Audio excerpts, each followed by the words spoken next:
Een gezonde leefstijl is meer dan alleen gezond eten. En daarom ontwikkelde Plus Guido van Dijk het Leefstijlstraatje.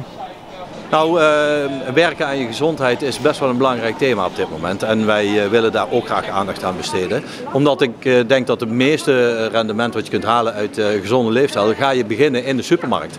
En dan hebben we het over gezonde voeding. Maar leefstijl, gezondheid is meer. Het gaat ook over bewegen, het gaat ook over rusten. Nou, en die onderwerpen, daar proberen we vandaag wat aandacht aan te geven. We hebben verschillende partners een samenwerking aangegaan om het verhaal over gezonde levensstijl te vertellen. Eerst Judith van Dijk.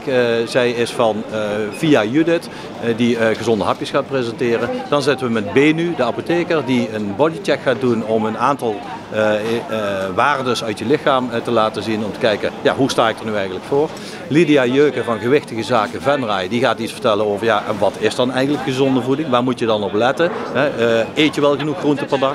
Dan hebben we Wim Klaassen van Run for Health. Die gaat ons bijbrengen wat kan hardlopen voor je betekenen. Behalve dat je calorieën verbrandt, zit er ook nog een mindset in die een verbetering voor je lichaam kan zijn. Dan hebben we Albertine Steeks van Albertine Coaching. Die gaat dat op haar wandelcoaching doen met een vergelijkbaar effect.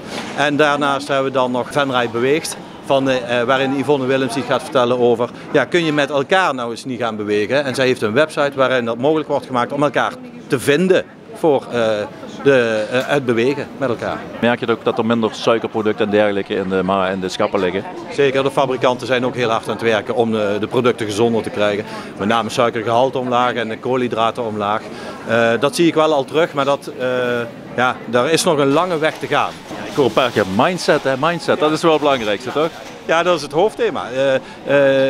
De verandering begint in je verstand en dat moet doorzakken naar je hart. Dat jij ervan houdt om een gezonde levensstijl te genieten. Als je die mindset goed hebt, zul je merken dat het heel veel effect op je lichaam gaat hebben. En daar we willen allemaal gezonder zijn.